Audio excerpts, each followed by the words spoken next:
Hi ಎಲ್ಲರಿಗೂ ನಮಸ್ಕಾರ. ಸ್ಪೆಷಲ್ಲಾಗಿ ಕನ್ನಡಿಗರಿಗೆ ನಮಸ್ಕಾರ. ಇವತ್ತು ನಿಮ್ಮ ಹತ್ರ ಟೈಮ್ ಇಲ್ಲ ಅಥವಾ ಎಲ್ಲೋ ಹೊರಗಡೆ ಹೋಗಬೇಕು, ತುಂಬ ಫಟಾಫಟ್ಟಾಗಿ ಒಂದೇನೋ ಸಾಂಬಾರು, ತಿಳಿ ಸಾಂಬಾರು ಮಾಡಬೇಕು, ಮಜ್ಜಿಗೆ ಸಾಂಬಾರು ಮಾಡಬೇಕು ಅಂತಂದರೆ ಹೇಗೆ ಒಂದು 2 ಮಿನಿಟ್ಸಲ್ಲಿ ನಾವು ಮಜ್ಜಿಗೆ ಸಾರು ಮಾಡ್ಬೋದು ಅಂತ ಹೇಳ್ಬಿಟ್ಟು ನಾನು ಹೇಳ್ತೀನಿ. ತುಂಬ ಚೆನ್ನಾಗಿ ಬಂದಿತ್ತು.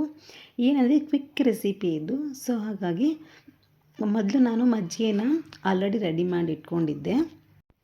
ಇಬ್ಬರಿಗಾಗಷ್ಟು ನಾನು ರೆಡಿ ಮಾಡಿಟ್ಕೊಂಡಿದ್ದೆ. ಒಂದು ಪುಟಾಣಿ ತೊಗೊಂಡು ಅದಕ್ಕೆ ಒಂದು 5 ಬೆಳ್ಳುಳ್ಳಿ, ಹಾಗೆ ಒಂದು ಶುಂಠಿ, ಒಂದು 1/4 ಪಿಂಚಾಗಷ್ಟು ಶುಂಠಿ, ಒಂದು 3 ಮೆಣಸಿನ್ಕಾಯಿನ ಕಟ್ ಮಾಡಿ ಹಾಕ್ಕೊಂಡಿದ್ದೀನಿ.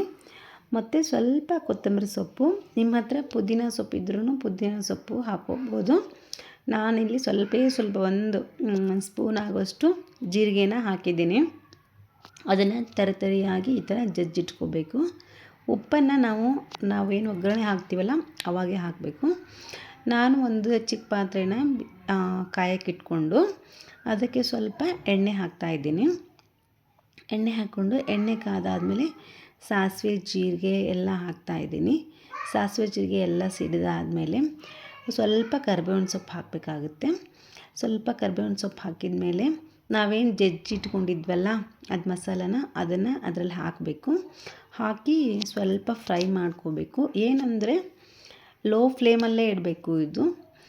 ಆದಮೇಲೆ ಸ್ವಲ್ಪ ಗರಂ ಮಸಾಲ ಹಾಕ್ಕೊಳ್ಳಿ, ಸ್ವಲ್ಪ ಅರಿಶಿನ ಪುಡಿ ಹಾಕ್ಕೊಂಡು ಚೆನ್ನಾಗಿ ಮಿಕ್ಸ್ ಮಾಡಿಕೊಂಡು, ನಮ್ಮ ಅಜ್ಜಿ ಇದೇ ಥರ ಮಾಡ್ತಿದ್ರು, ತುಂಬ ಚೆನ್ನಾಗಿ ಮಾಡ್ತಿದ್ರು. ಸೊ ಹಾಗಾಗಿ ಏನೋ ಹೇಳಿದ್ರು ಅವ್ರ ಅಜ್ಜಿಯರ ಕೈ ರುಚಿನೇ ಬೇರೆ ಆಗುತ್ತೆ. ನಾವು ಅವ್ರದ್ದೇ ಥರ ಮಾಡಿದ್ರು. ಹಾಗೆ ಲಾಸ್ಟಲ್ಲಿ ಸ್ವಲ್ಪ ಉಪ್ಪು ಹಾಕ್ಕೊಳ್ಳಿ. ಸ್ವಲ್ಪ ಉಪ್ಪು ಹಾಕ್ಕೊಂಡು ಏನು ಮಾಡಿಬಿಡ್ಬೇಕು, ಗ್ಯಾಸ್ ಆಫ್ ಮಾಡಿಬಿಡ್ಬೇಕು.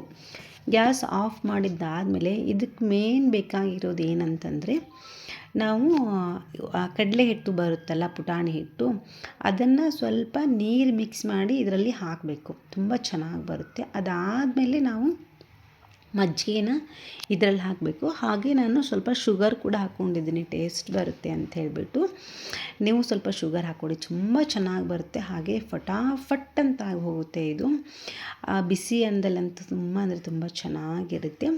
ನಾವು ಹೇಳಿದ್ರೆ ಮೊದಲೇ ಅದೆಲ್ಲ ರೆಡಿ ಆದಮೇಲೆ ಆಫ್ ಮಾಡಿಬಿಡಬೇಕು. ಆಫ್ ಮಾಡಿನೇ ಮಜ್ಜಿಗೆ ಹಾಕಬೇಕು, ಇಲ್ಲಾಂದರೆ ಅದು ಒಡೆದು ಹೋಗಿಬಿಡುತ್ತೆ. ಸೊ ಹಾಗಾಗಿ ನೋಡಿ, ನನ್ನ ಮಜ್ಜಿಗೆ ಸಾರು ಎಷ್ಟು ಚೆನ್ನಾಗಿ ರೆಡಿಯಾಗಿತ್ತು.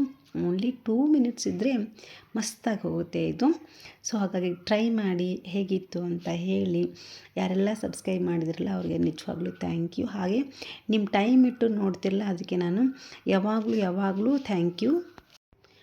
ಯಾಕಂದರೆ ಟೈಮ್ ಅನ್ನೋದು ವೆರಿ ಪ್ರೀಸಿಯಸ್. ನಾನೆಲ್ಲ ವಿಡಿಯೋದಲ್ಲೇ ಹೇಳ್ತೀನಿ. ಸೊ ಹಾಗಾಗಿ ಟೈಮ್ ಇಟ್ಟುಕೊಳ್ಳೋಕ್ಕೆ ನಾನು ರಿಯಲಿ ಥ್ಯಾಂಕ್ ಯು ಹೇಳ್ತೀನಿ. ವಿಡಿಯೋ ಇಷ್ಟ ಆದರೆ ಶೇರ್ ಮಾಡಿ, ಹಾಗೆ ಲೈಕ್ ಮಾಡಿ, ಕಮೆಂಟ್ ಮಾಡಿ ನೀವು ಮಾಡಿದ್ರಾ ಅಂತ ಹೇಳಿಬಿಟ್ಟು. So thank you so much.